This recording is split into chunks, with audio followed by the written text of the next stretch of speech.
Meyримдүү райымдуу Аллахтын ысымы менен биз бүгүн тарбия телеберүүсүн баштамакчыбыз.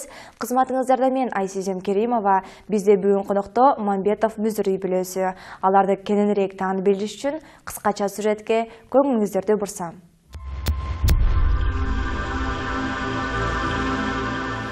Ала турган болочокто келинчегим болгондон кийин сөзсүз түрдө баягы энени сындан өтүш керек, бир туугандарын сындан өтүш керек дегенден анан үйгө апарып неме кылсам эле апам тура калып эле эмне келин алып келдиңби деп эле ал эме болуп калды. Жок мындай силерге тааныштырайын деп эле алып келдим, сизге именно тааныштырайын деп алып келсем, деп анан сразу эле маңдайы жарык, аябай жакшы кыз экен, чачы узун деп, ак мөрдөй кыз экен деп мактап, анан сизге жактыбы десем, жакты деди. Анан эми апама жаккан болсо Алла разы болсун деп анан ошентип үйлөнүп алдык, баш коштук. Эми кичинекей баланы тарбиялаганда кандай тарбиялайсың? Мисалы, кичинекей баланы кичинекейинде бөө келатат десең, бөө келатат, ит келатат, куш келатат деп коркутат экен. Анан мен ошентип биринчи ушул ошондой нерсе менен коркутуп баштасам, бир досум айтты, андай нерсе менен эч убакта коркутпаган досум себеби дегенде, бул чоңойгондо андай нерседен коркпай калат. Сен жөн эле жүрөгүнө бир Алланын ысымын айтып салып кой. Аллах карап турат, Аллах келип калат, Аллахтан корк, Аллах ушат деп эле ушундай нерсе менен тарбияла деди. Ошондой нерсе менен тарбияладым, иншалла. Аллага шүгүр. Медер мектепке барып элек кези, бул садиктеги кези болуш керек. Анан үчөөбүз, мамасы үчөөбүз машинада кетип баратабыз. Анан машинада кетип баратып, эми сөздөр сөзчүлүккө тамашалап. Медер папаңды жакшы көрөсүң деп ушинтип, деди. Мамаңды жакшы көрөсүң деди. Папаңды аябай жакшы көрөсүң деди. Мен папамды аябай жакшы көрөм деди. Бул өзү мага жакын да. Анан, мама, папамды жакшы көрөм.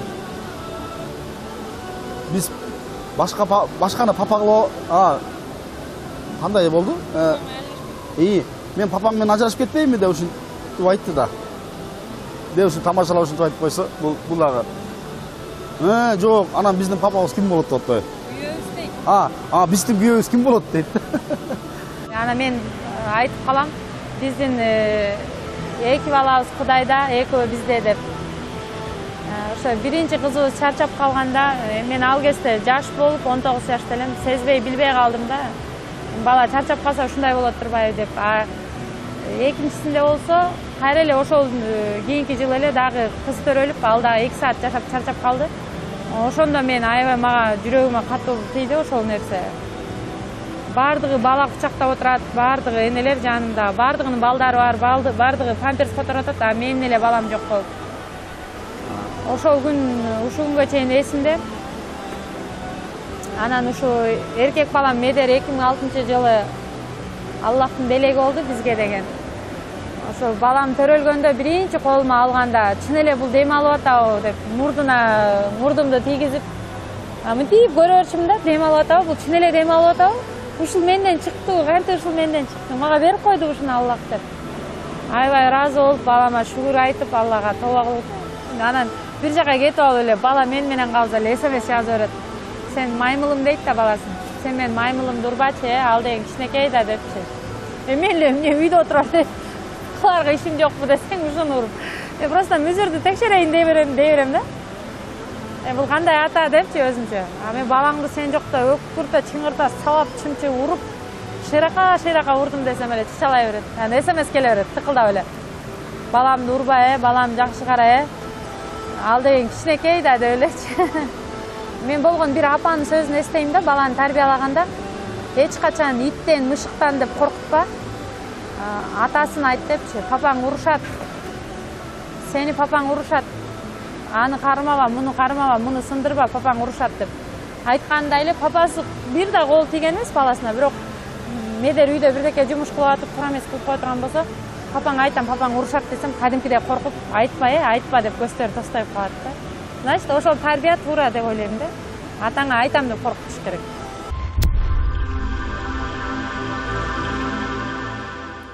Телеберүүсүн баштапкы биринчи турунда Мамбетов Мүзүр мырза өзүнүн уулу Медер аттуу кичинекей коногубузга берилген суроолорго жооп бермекчи. Анда эмесе биринчи тур.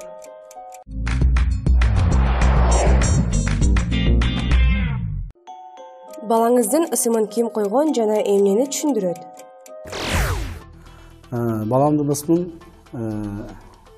чоң апасы койгон, Медер деп. Ысымы Медер деген бул эме тумар деген сөздү билдирет. Менин атым Медер, менин атым чоң апам койгон. Балаңыздын туулган жылы? Уулум Медер 2006 жылы 3-чү горбольницада төрөлгөн. Азыр 8 жашта. Туулган күнүм 25-июлда мен 9-га чыгам. Кайсы тамакты жактырат? Уулумдун эми кээ бир балдарга окшоп тамакты тандабайт, иши кылып жей берет.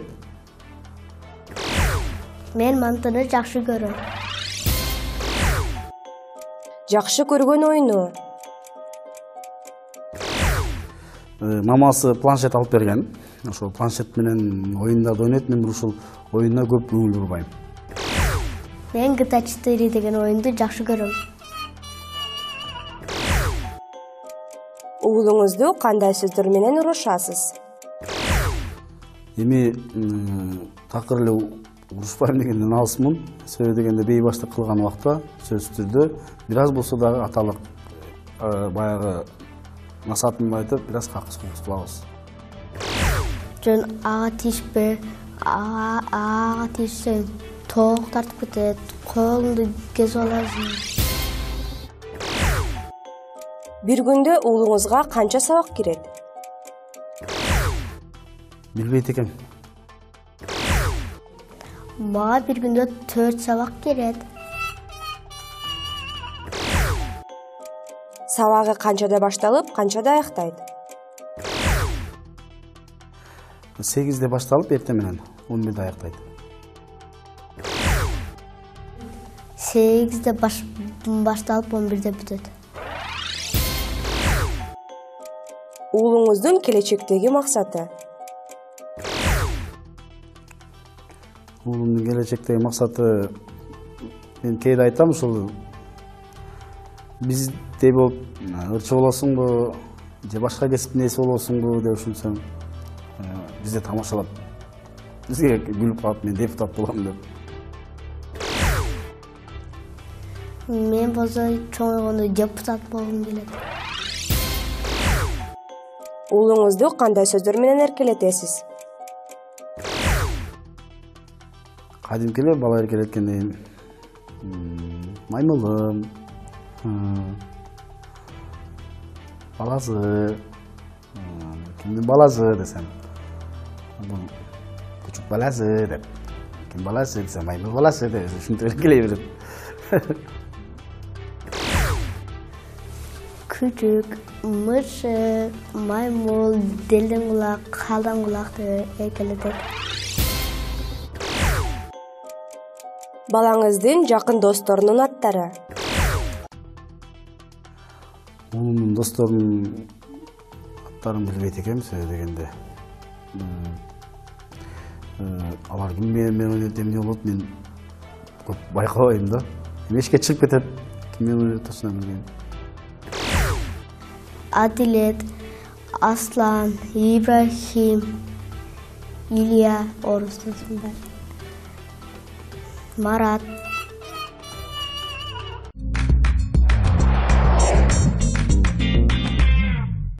Телеберүүбүздүн баштапкы биринчи турунун жыйынтыгында Мүзүр мырза өзүнүн уулу Медерге тиешелүү суроолорго жооп берип, 10 суроонун ичинен 3 жоопту ал келбей 7 упайга ээ болууда.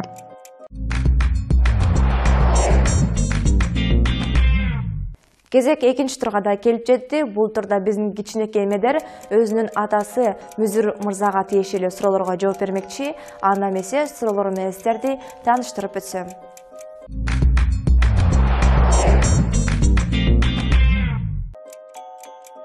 Атаңдын туулган жылы? Менин азыр атам 39 жашта. Мен 1977 жылы 30 январда Талас областына караштуу Бакай Ата районундагы Боотерек айылында төрөлгөм. 30 январ. Атаңдын жактырган машина маркасы кайсы? Lexus GX 470. Мен мурун Мерс жакшы көрчүм эле. Абдан жакшы машина деп. Азыр ошол Мерс алып 5 жылдай ушул Мерс менен жүрдүм. Андан кийин ушул Lexustар жага баштады. Jeep 470ге кылышым эле. Азыр ошону алдым. Ошол жагат. Жакшы көргөн тамагы? Менин атам плов тамагын жакшы көрөт. Биз Таластан болгондон кийин сөзсүз түрдө көбүрөөк бешбармакка көңүл бурам. Бешбармак жейм. Жакшы көргөн түсү кайсы? Менин атам кара түстү жакшы көрөт. Кызыл, кара, ак. Атаңдын хоббиси? Үйдө бош болсо ямак ойноп, чыгарганды жакшы көрөт. Мен көбүнчө ошол жаңы чыгарма жазсам ошодон рахат алам. Ошодон жаңы чыгарма жазып коюп, ошону Yamaha записине коюп, ушу үйдү тегеренип, ушу үйдүн ичин стол байланып жүрөм, ырдапча. Эми баягы ошол жакшы болуп, ошо элге жетсе экен. Атаңа кантип жардам бересиң? Колумдан келгенин баарын жасайм. Акыркы учурда эми өзүнүн колунан келишинче өзүнө кыла турган жумуштар болсо, сөзсүз түрдө жол болсо мамасына жардам керек болсо, сөзсүз түрдө мамасына жардам берет, мага керек болсо мага жардам берет, тартынбай эле. Атаң кандай спортко кызыгат? Атам спортко кызыкпайт. Мен мурун күрөшкө кызыкчумун. Анан футболго кызыкчумун. Азыр ошол спортко деле кызыкпай калдык. Анда-санда чуркап коебуз. Жакшы көргөн кино сериалы? Менин атам орустардын кинолорун жакшы көрөт, ошону көп көрөт. Орустардын сериалдарын жактырам. Атаң ким болуп иштейт? Менин атам ырдайт. Мен кесип мээс эмесмин. Мен муну врач болсом деп жаш кезимде ойлочумун эле. Баягы жүрөктө тилек, бирок ал тилек орунга ишке ашпай калып, кесиби жок жүрөбүз. Атаңдын уюлдук телефон номерин билесиңби? 0702 70 77. Толук жооп берем, билет менин номеримди эмнедер.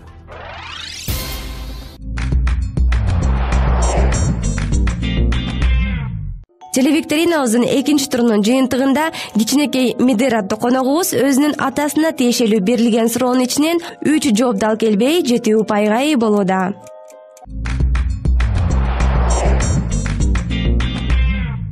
Убакыт учкан куш экен, биздин да теле берүүсү ушинтип акыркы 3-чү турга келип жетти. Бул турда биздин каармандарыбыз ден жадына жана тарбия иретинде суроолорго жооп беришмекчи. Анда эмесе бизден алыстабай туруңуздар. Кызыктын баары алдыда.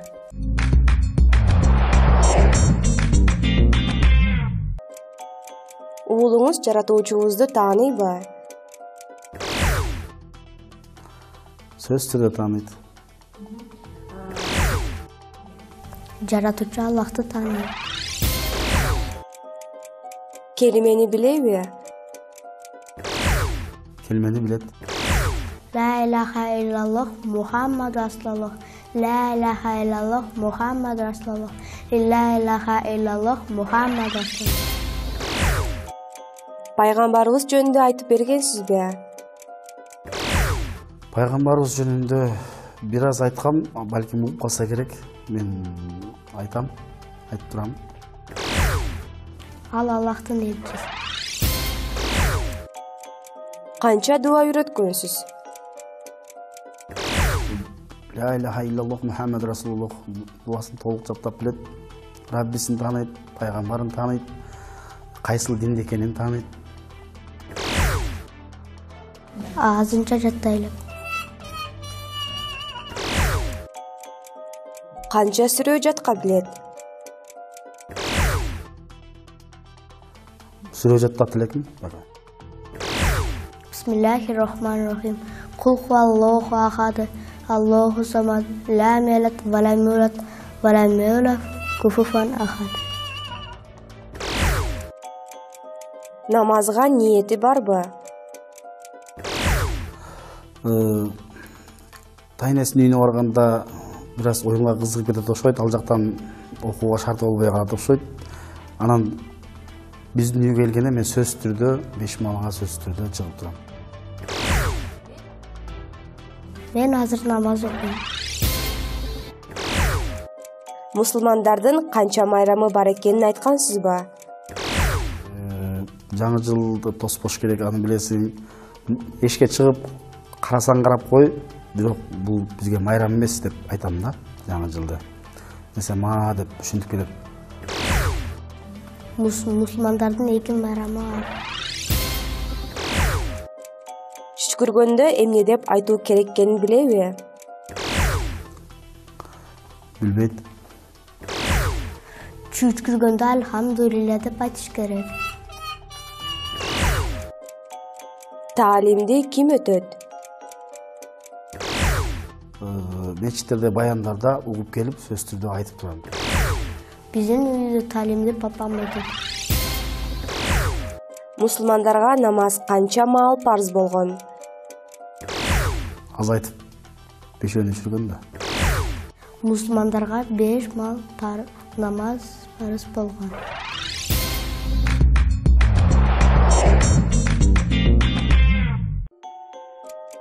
Телеберүүбүздүн акыркы 3-турунда конокторубуз дин жаатына жана тарбия иретинде берилген 10 суроонун ичинен 3 жооп дал келбей 7 упайга ээ болууда.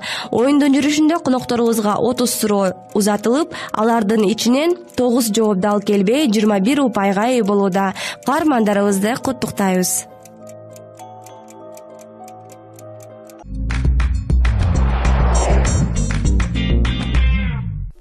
Урматтуу телекөрүүчүлөр жана кичинекей мотураган достор, сиздер дагы биздин телеберүүбүзгө катышып, мыкты каармандардын катарына кошулгоңуздар келсе, экрандагы номерлерге чалып байланышсаңыздар болот. Ушуну менен биздин телеберүүбүз дагы соңуна келип жетти. Кийинки эфир аркылуу амандашканча сак саламатта туруңуздар. Ассаламу алейкум ва рахматуллахи ва баракатуху.